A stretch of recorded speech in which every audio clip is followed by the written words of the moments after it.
All right, everyone, it's time to talk about Venezuela. The drums of war indeed are pounding right now. I have no particular love for Maduro or for communism. Again, you may have noticed this before.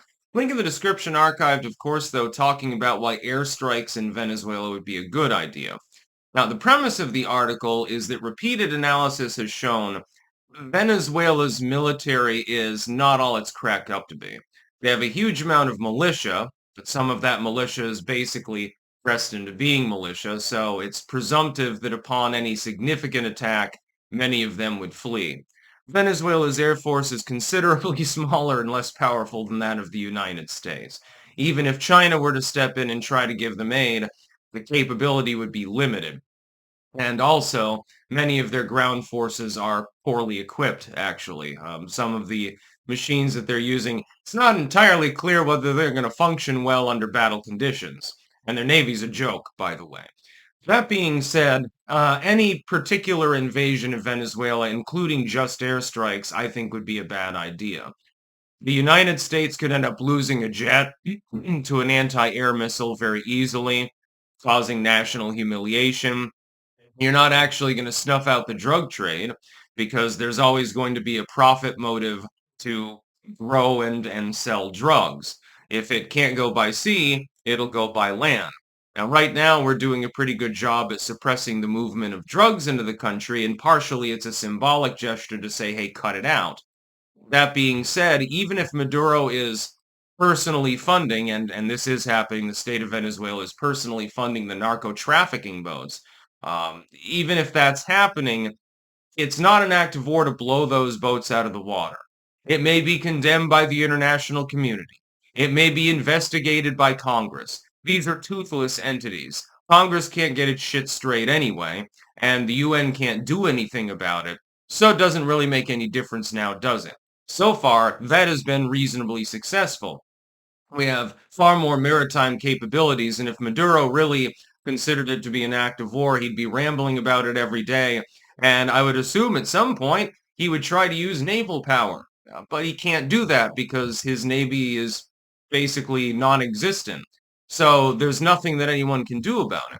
If you begin running airstrikes in Venezuela, physically, in its airspace, in its country itself, I think that that would be a mistake. Any land invasion would be an even bigger one. We're talking about an area bigger than Iraq, filled with communist militia, and partisans and things of that nature. We have tried this before on numerous occasions. It does not work. When you're dealing with a nation of Venezuela, similar in size, I believe, to Afghanistan roughly as well. Look at how well that turned out. Afghanistan is perfectly stable. The problem is that let's say that we bullseye Maduro. We destroy a bunch of the cartel sites and then we bullseye Maduro, so his regime is over.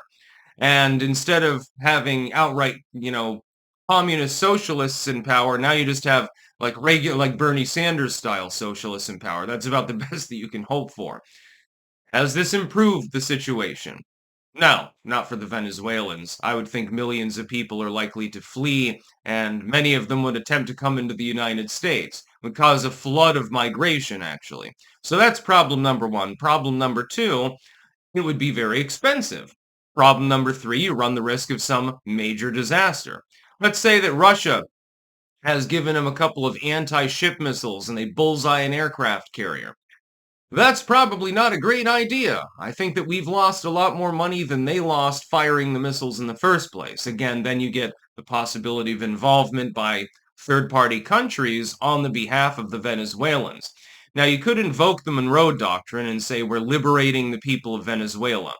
Will we be greeted as liberators? We were told that we would be greeted as liberators in Iraq, and indeed, we crushed Saddam Hussein's forces within not that long a period of time, and that was with yesteryear's technology. The elite guard largely fled, and there were burning tanks, and then you got Baghdad Bob and all of these other things happening at the same time. Their standard military was crushed, and Saddam eventually was caught and hanged. Is Iraq a stable country? Well, it's gone back to seemingly calm, but when Iraq is your success story of the last few decades, that's not a good thing. That's not a good track record. from Vietnam all the way up through. Only a few times has this kind of maneuver actually been successful. Now, Venezuela is a little bit easier than Iraq in terms of the fact that it shares a maritime coast, unlike Afghanistan, which is landlocked and is in the same, general region as the United States. Venezuela is not all that far from, for example, southern Florida or Texas. It is therefore possible to stage an invasion if you should choose to do so. It would presumptively be mostly mostly air and maritime. I don't think that anyone's crazy enough to march the troops in. They would get bogged down Vietnam style. It would be a shit show. You'd probably end up getting involvement with some of the cartels in Colombia. You might get involvement by Brazil, actually, because their far left government might be inclined to try to step in. You'd certainly get partisan activity. This would be a freak show. It would be, as Dick Cheney so succinctly put it in 1994 with regards to the idea of invading Iraq and ousting Saddam, it would be a quagmire.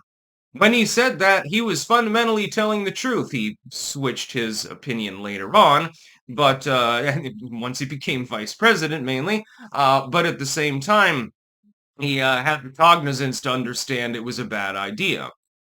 And I didn't agree with the invasion of Iraq. I'm like, what are we doing there? 9/11 supposedly is linked to this Osama fellow. Why are we in Iraq? I don't think Osama bin Laden is living down there at the moment. Indeed, he was cloistered in Pakistan, drinking Coca-Cola and watching pornographic anime movies, apparently. Or at least that's the tale we were told. Still have never seen a picture of the dead Osama, but John McCain, reliable as he is, he swears up and down that he was shown the Polaroid and, can vouch for the fact that it was him, even though his head would have been blown off, probably, so he would have been unidentifiable. That story doesn't really make sense a lot either. They supposedly gave him a sea burial, and this is absolutely false. That did not happen. But in Venezuela, the idea of invading, I think, would be a very bad idea. Destroy the narco boats, keep fortifying the border, guard our own coasts, and call it a day. We have no business marching into Venezuela, and it doesn't matter if they produce drugs there, which they do, unless they're capable of getting them easily to the United States. By making our point and making that less likely, we're shifting the calculation of risk versus reward. That's what you need to do. The problem is, let's say you wipe out all of the narcos in all of Venezuela. Every single drug patch, every single coca patch is burned. Every single weed farm is burned. Every single, place where they're making meth or anything, fentanyl in imports or something. The ports are gone. The docks have been wrecked. They don't even have any ships anymore. Then other countries will step up and have a narco trade. I noticed that nobody seems to be targeting Colombian boats. There's a lot of drugs coming from Colombia. Just saying. I have a feeling that this has to do with something more than just fentanyl and marijuana. I have a feeling there's something wider at work here. I wonder what it could possibly be. Regime change. That's a bad idea. You oust Maduro, destabilize Venezuela. It's not going to improve things there. You can install a puppet government if you want. It's just going to breed resentment, cost a shit ton of money, and require a constant U.S. presence. That may be, by the way, part of the goal. A goal to say, hey, new government that we install. You're now beholden to us a bit. We want to build a couple bases along your shores. Well, while that's certainly helpful for geostrategic purposes, it comes at a very, very heavy cost. At the cost of lives, at the cost of money, at the cost of time, at the cost potentially of national humiliation.